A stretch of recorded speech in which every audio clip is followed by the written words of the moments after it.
Hello everyone. So today I actually picked up my rental. My Tucson is finally getting fixed. Unfortunately, it was love tapped and it damaged the blind spot system.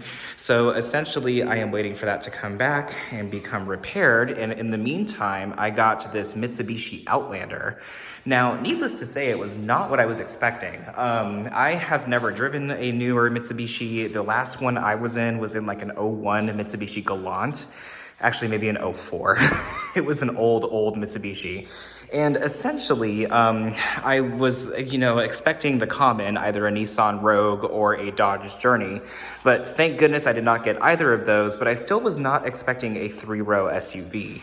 Needless to say, let's go ahead and take a look at this Mitsubishi Outlander and essentially look at some highlights of it.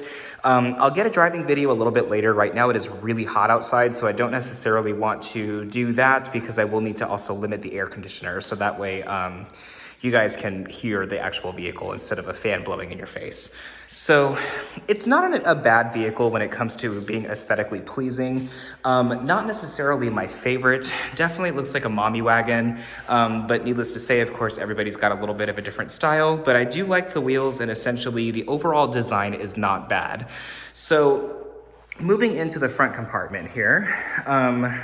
This does come with the power folding mirrors, so when I do hit the little bitty button right here, which is very hidden, these will fold out.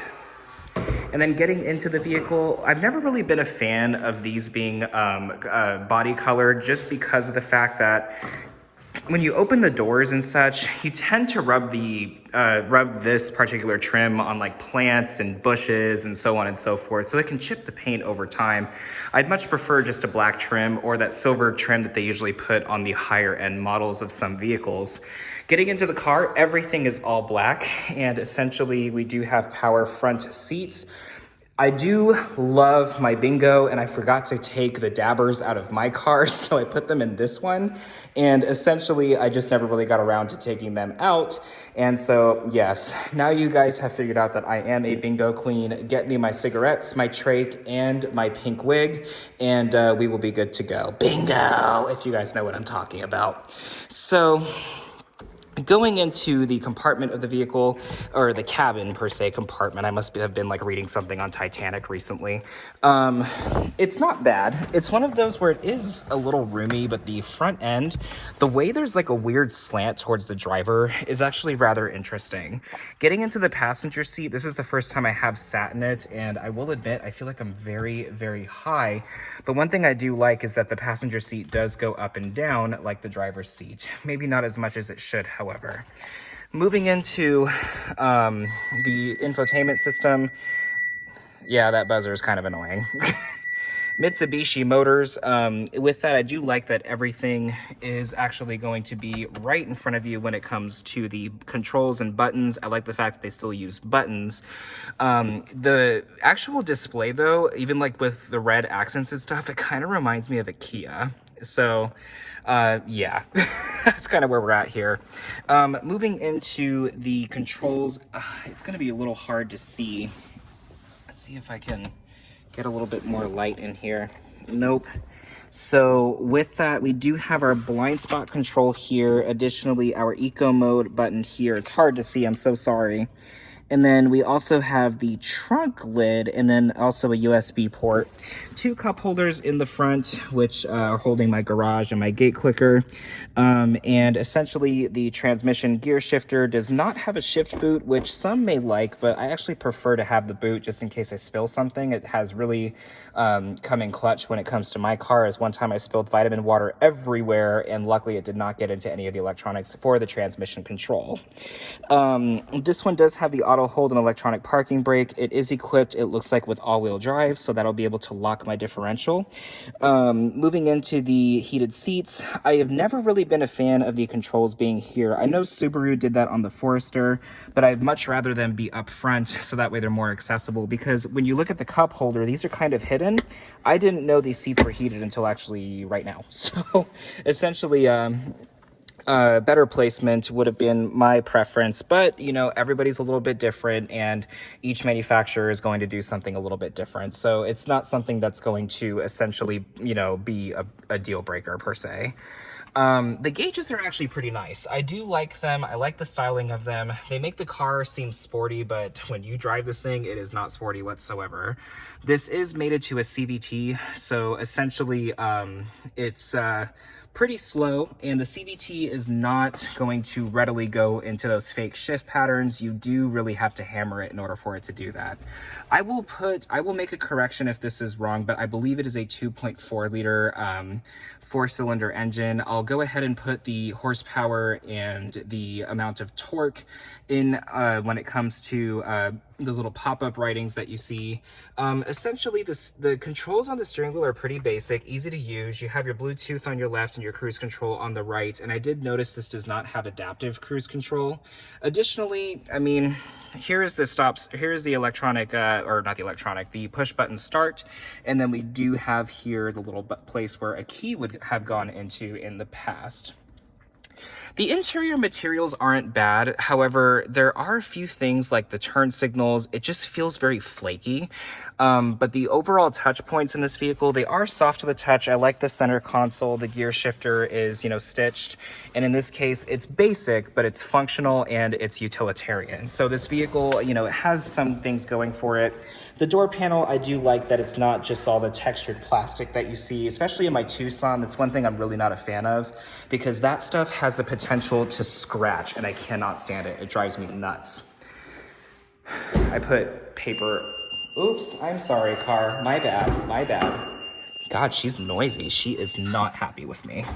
All right, there we go. So in that respect, the Subaru had an oil issue, so I had little pieces of paper, and I just never took them up. So getting into the back seat, we do have air vents back here. Good heavens, I am going to need to open the garage. 1 second.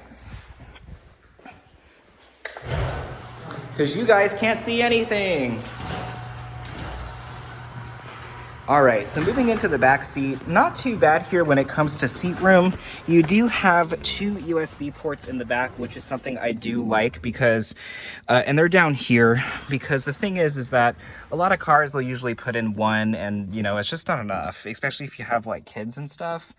Yeah, so essentially 2 air vents back here. This is where I really was floored. I did not know this had a 3rd row back seat, but I'm sorry, this is not suitable, especially for people that are over 4'5". So basically everybody.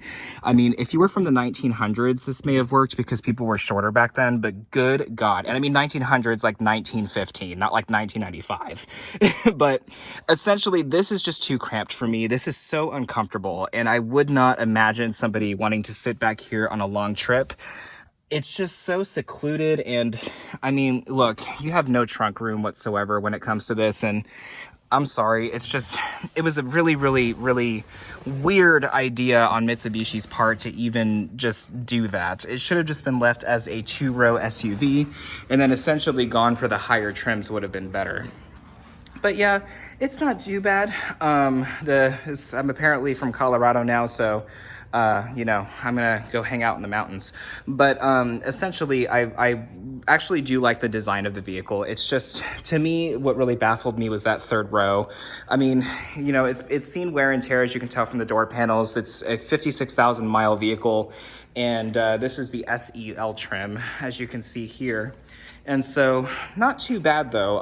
It's just the CVT is kind of weird. I personally have just never liked them. The RPMs tend to keep increasing, and I'm always expecting a shift, and it doesn't happen. So, unless if you keep your foot really, really steady, which no one really does. But my first impressions of it is it's utilitarian. It's not a bad vehicle to drive. It's just not my personal favorite. My thing is if you're going to throw a CVT in it, you need to turbocharge the engine, or you need to pair it to a V6. But throwing it in on a naturally aspirated 4-cylinder, there's just too much rubber band effect, and with the all-wheel drive system, it just weighs it down even more, so it makes it a lot harder for acceleration. But I can't say it's bad. What I will go ahead and do is, once it starts to cool down, because it's really hot outside right now, I will go ahead and do a drive on it and grab my GoPro and attach it to my head. And then we'll go ahead and take a little night drive of the vehicle. And I reckon I'll probably have it for about 1 to 2 weeks.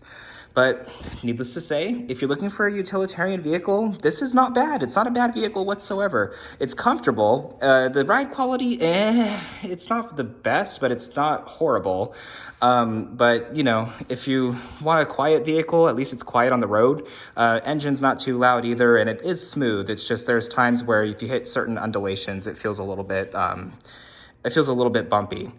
So with that, I will go ahead and conclude this review, this little startup review of the vehicle, and then we'll do a little bit more of an in-depth tour on the interior just because of the fact that I didn't realize it was going to be so dark in here. And then also we will do a drive video of it just so that way you guys can see how the vehicle ultimately performs. We'll also try to get a 0 to 60 as well. Thanks so much for watching, guys. Please be safe, and hope to hear from you soon. Thanks for watching, and leave any comments.